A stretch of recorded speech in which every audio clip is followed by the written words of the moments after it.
Welcome to the 5th episode of the Equanimity Sounds podcast. This is brought to you by Tranquil Road Records, and I am your host, Kyle J.E. Today we are joined by Microwaved Nachos. My friend Zack, thanks for joining me today. Thanks for having me. So you are a chill hop producer, and you're also in another band called Volted. And can you tell me about how you got involved into such like different sounding musical projects? Well, I met my friend Kevin, Kevin Mena, a long time ago, about like 4 years ago, in a band that we had met each other in through like a mutual friend who he had found Kevin, and we were jamming and stuff, and we started making music. Kind of wasn't really our thing in terms of like the guy we were working with, so we decided to kind of start our own little thing. And ever since then, me and him have been working together, and then we brought in Chris, and then now Matt, and that's kind of what started like the band stuff.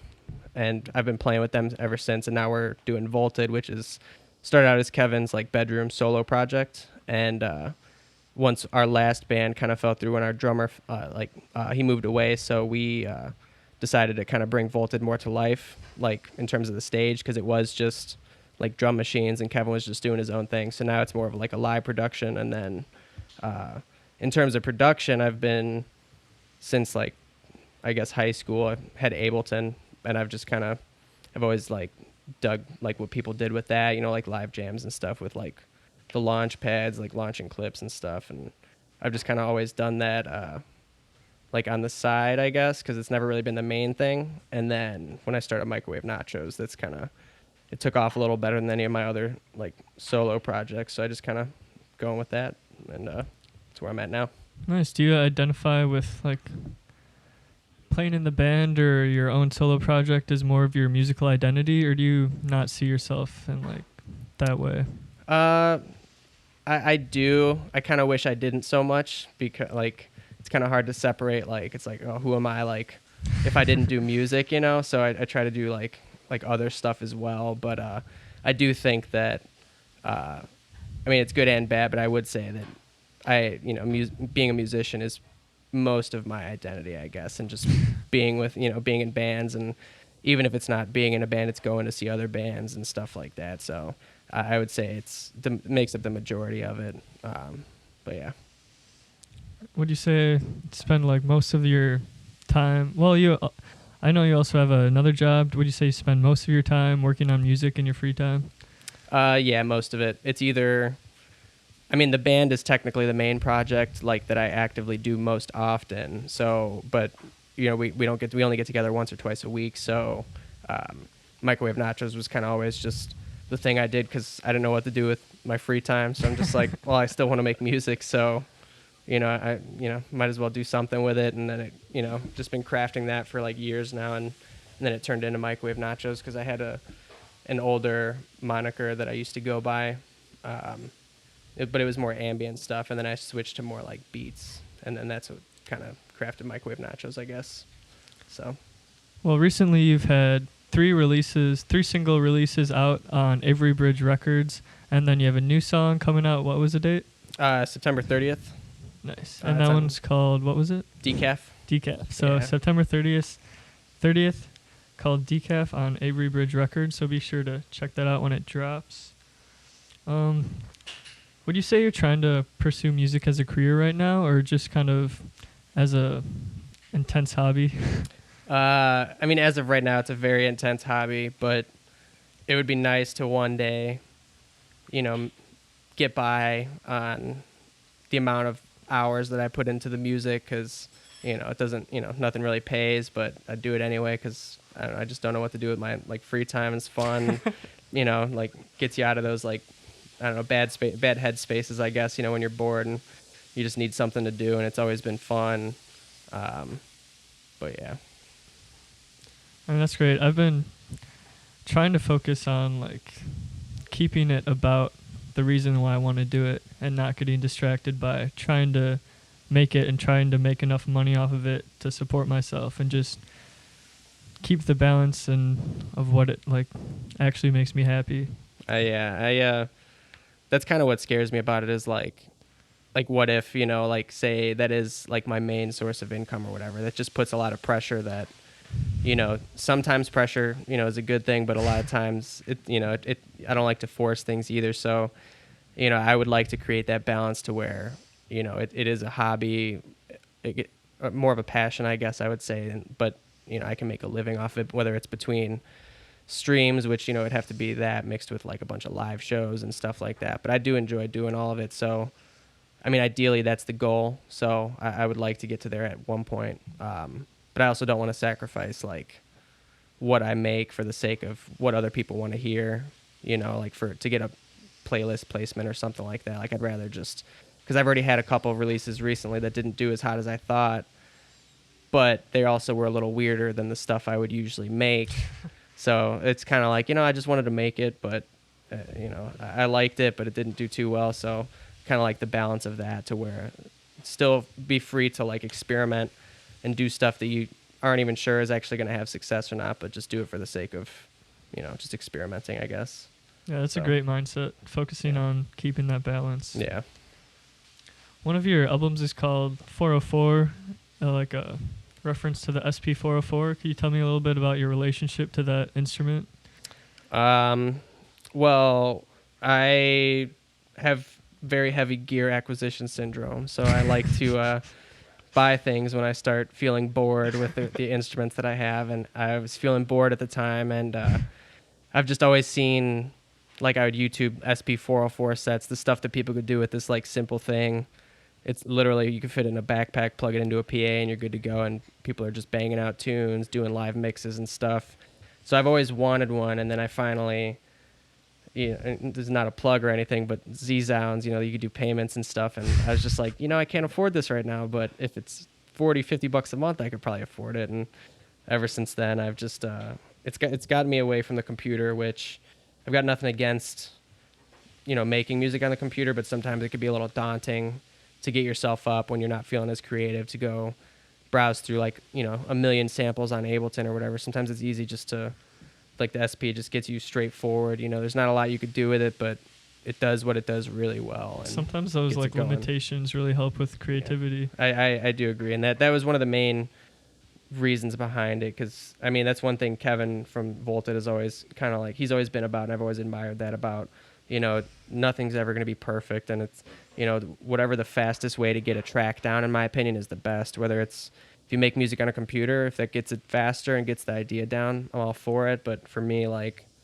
I've gotten further and further away from the computer because I do prefer to be a little more hands-on.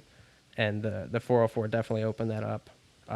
Basically, I mean, that whole album was created on the 404 in like a month-ish, maybe, of time, like of just after work and stuff, just hopping on there and sampling some stuff around the house or whatever, and just making some tunes that way, and just threw them all together and kind of fit. So, I mean, I don't know. I don't think I would ever sell it. I'll say that. And if it broke, I would probably buy another one. So, yeah, I can definitely relate to the gear acquisition. Yeah, problem. Yeah. It's brutal. Yeah. How long have you had your 404? 404. I want to say it's September now. About a year. Next month, actually, I want to say it was either September or November of last year I got it. So it's been a while. It's a little longer than I hold on to a lot of gear. I end up selling stuff that I get a lot really fast if it's not exactly what I want. And this thing's been what I wanted times 10. So. Oh yeah. And how long have you been doing Microwaved Nachos as the name? It was about the same time. Well, maybe about a month after I got the SP, when I actually released or had most of the tracks done for 404, I should say. I didn't release it till like January, but I remember I have a hard time naming songs, so I just I was a little baked that day, and I was thinking back to way back in the day. I would just throw some cheese on some tortilla chips, pop them in the microwave, and you get some microwave nachos. And I had sent it to Kevin because I get all their like feedback on the tracks and stuff while I'm making it, and he's just like, I didn't really think anything of the name, and he's like, dude, that song name is sick. Like, he was like really pumping it up, and I really trust his opinion, so I was just like, dude, honestly, it kind of does slap. So I just I was like, all right, cool, this is the the Microwave Nachos song is like the official song, and then I was like, all right, that's a cool name, just kind of fits, so went from there. That's awesome. I think it's a wonderful name. Thanks. I'm curious about your like musical background in terms of like playing instruments and also in terms of producing, how those have helped one another and just like how it has shaped your sound as a producer. Well, I've always been really interested in the recording and production aspect, not just like tracking instruments. It it did start as like, doing beats and stuff on Ableton, but then before I started meeting people in bands, it was a lot of like, oh, I need bass on a track. I don't know any bass players, so I'll just learn bass, and guitar and whatever else, like essentially just whatever I needed for a song.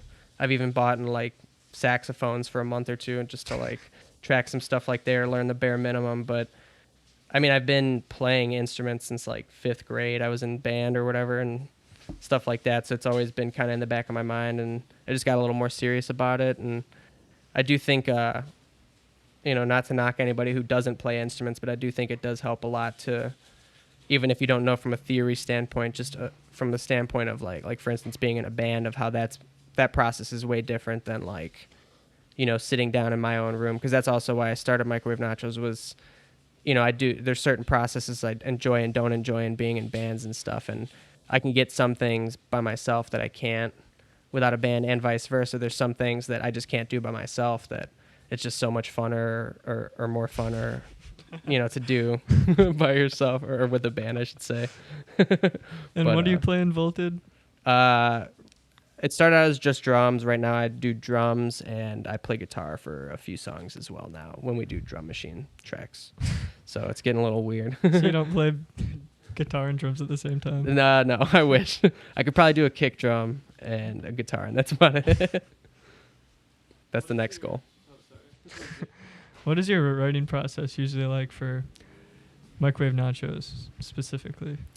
I mean, usually it depends. I usually start with one piece that kind of sets a vibe. Typically, the past at least 6 months, it's more been either I find a really cool melodic sample or like I make a lot of my own samples. So I'll just play a cool like one-shot chord, kind of define the vibe, maybe get a couple different like chords to put on some pads, and then start from there and let the main rhythm, I guess, with the melodic elements kind of define the song, and then add some textures and stuff.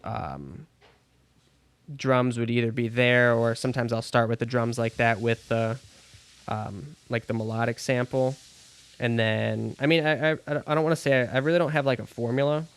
That's just kind of how it tends to go now, is like that. So, and then you just piece it by ear. Some songs need extra percussion, some don't. Like that stuff tends to come last. I really don't think too much about the writing. I kind of just like, oh, this sample sounds really cool over this sample. Like, okay, cool. I'm just gonna print it on there and just kind of feel it out. Yeah. Use your intuition. Yeah, every time I try, and I've always tried to like sit down and come up with a vibe first in my head, and to me it just ends up always being forced. Of like, say I want to go into the studio with like the mindset of, oh, I'm going to make a sad song. I can never make a sad song. It's always, now it's going to be a happy song. So I just kind of like, all right, let's see what happens, and then take it from there and see what's more important, and try and do it as streamlined as possible, to where that's what the SP comes in, where, I have samples on here loaded up so I could just go at it really fast and get something down. And a lot of my beats, they're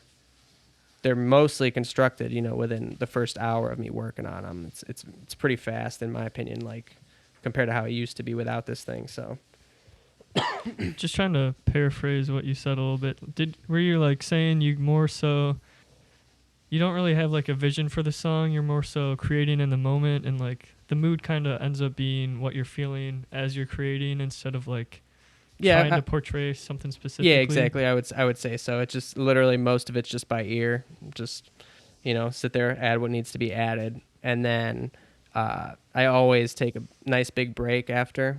I think I finished something, and I come back, and usually it's not finished. So like after that little break, and then I mean that's probably the most consistent thing is is how long I work on stuff. But yeah, there's no real formula. I just sit down, and if there's a cool beat, do it. If there's a cool melodic sample, put a beat over that, and just go from there. Yeah, I definitely would second that. It's always good to at least wait a couple days before and like re-listen to your track. Oh yeah. It's so easy to like Yeah. as you're finishing it up, you're like hyped, oh it's done, and then you Totally. release it and you're Yep. like, oh shit, this Yep. isn't that good. No, I do. That's why I like about like now that I release on Spotify is you have to submit, so it takes a few days. So I used to just like when I used Bandcamp, you just throw up a track like literally when you're done, and then you listen to it like a couple days later, you're like, oh, this is not good. Like I should not have released this. So it's definitely necessary to take those little breaks. So we were talking a little bit about balance earlier, and I was wondering how you manage working a job and also doing other musical projects, how that kind of like factors into taking care of just yourself as well. I mean, I think it's important to not burn yourself out in any aspect of life. So, I mean, the job I have right now, I'm able to, I don't have too many hours to where it's not manageable, but I'm able to get by. And then, I mean, most days I do have the drive to still come home and, want to do my thing. I'm not completely burned out because, I've managed my schedule properly and of like, I'm not working too hard, I'm working enough. And then I've also, come to realize you don't have to make something musical every day, I guess. That's a bad habit of mine is like sitting down and like, okay, I need to do something today. And I've come to just realize, as long as you try every day a little bit, like, I might not have made a full song today, but I actually got up and sat down at the desk and, I banged something out, even if it was just an idea for like the next day or whatever. You got to not beat yourself up too much, I guess, about not being productive, but at the same time, not being too productive to where like, or too wanting to be productive where you're constantly just burning yourself out of like, now I'm forcing this, trying to make sure I get something every day. And, it just helps to kind of just take some walks outside, I guess. And, I mean, there's days where I've come to realize you just, if there's a day where you're just not feeling it musically, just take a break. You know what I mean? Do something else. Watch Take some a TV. breather. Take a breather. There you go. Just take a little break. Do something else that's like, just similarly satisfying. Whatever kind of passes time. Until the creative spark gets back, I guess. And I don't know. It's helped me a lot to kind of keep the creative juices flowing without putting too much pressure on myself, I guess. And I think that's pretty important for other people to kind of get on board with, I guess. Just keep that balance of, don't work too hard on any one thing, create time for yourself, and I don't know, just treat yourself, Yeah, I agree. Wise words. I definitely feel like I go back and forth with it, like burning myself out and then not having motivation for a long time. Yeah, it's hard for me to it's stay rough. in the middle. Yeah, I bet, dude. Yeah, I don't know, it's just nice to be gentle with yourself and know that it's music. It's not like you have to do it. Yeah. Just do it because you feel like it and want to do it. I think that's a perfect word, is gentle. Actually, I was trying to think like of a perfect word to describe the approach to it. But that's you got to be gentle with yourself, and I guess love yourself enough to know that not every day is going to be like the winning day for that that crazy single that you make or whatever. Just take it day by day, little by little. Be gentle. I think that's a perfect way to end this out. Just love yourself. I don't know. It's all you can do. Basically. All right. Thanks for joining me. Thanks for having me, man. All right. Yeah, this is Microwaved Nachos again. Go check them out on Spotify and social media. Post some killer memes. All right. Thank you so much. Thank you.